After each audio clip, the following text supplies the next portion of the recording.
ఆదిలాబాద్ వ్యాప్తంగా ఎండలు మండిపోతున్నాయి. ఉదయం నుంచే భానుడు ప్రతాపం చూపిస్తున్నాడు. మే జూన్ నెలలో ఎండలు మరింతగా ఎక్కువ అవకాశం ఉందని, పరిస్థితి తలుచుకుంటే భయంగా ఉందని ప్రజలు ఆందోళన చెందుతున్నారు. మధ్యాహ్నం 12 గంటల తర్వాత జనం బయటకు వచ్చేందుకు భయపడిపోతున్నారు.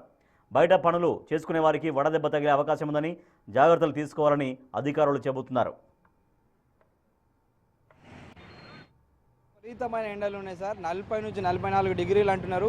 కాకపోతే పొద్దున లేవాలంటే కూడా మాకు చాలా భయం వేస్తుంది. స్కూళ్ళకి కానివ్వండి, పిల్లలకి ఎటైనా ఒక పూట బడులు ఉన్నాయి.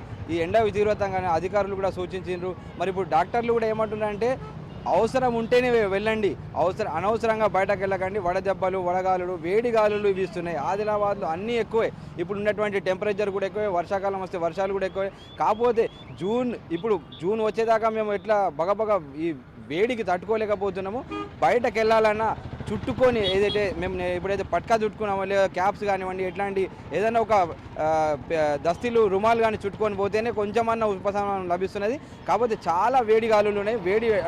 వేడి ఎండలు కూడా ముదిరిపోయినాయి. కాబట్టి ఇప్పుడు మార్చిలోనే ఇప్పుడు ఎంత వేడి ఉంటే మరి వచ్చే నెలలో కూడా ఎంత విపరీతంగా ఎండలు ఉంటాయని అంటే మాకు భయం వేస్తున్నది. బయటకు వెళ్ళాలన్నా తొందరగానే పని ముగించుకొని బయటకు ఇంటికి చేరుకునేటటువంటి చేస్తున్నారు. డాక్టర్లు కూడా సూచిస్తున్నారు ఏమిటంటే వాళ్ళు ఎంత తక్కువ తిరిగితే అవసరం ఉంటేనే బయటకు వెళ్ళాలని ప్రికాషన్స్ ఇస్తున్నారు.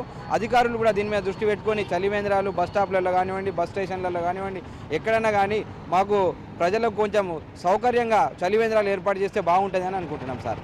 ఆదిలాబాద్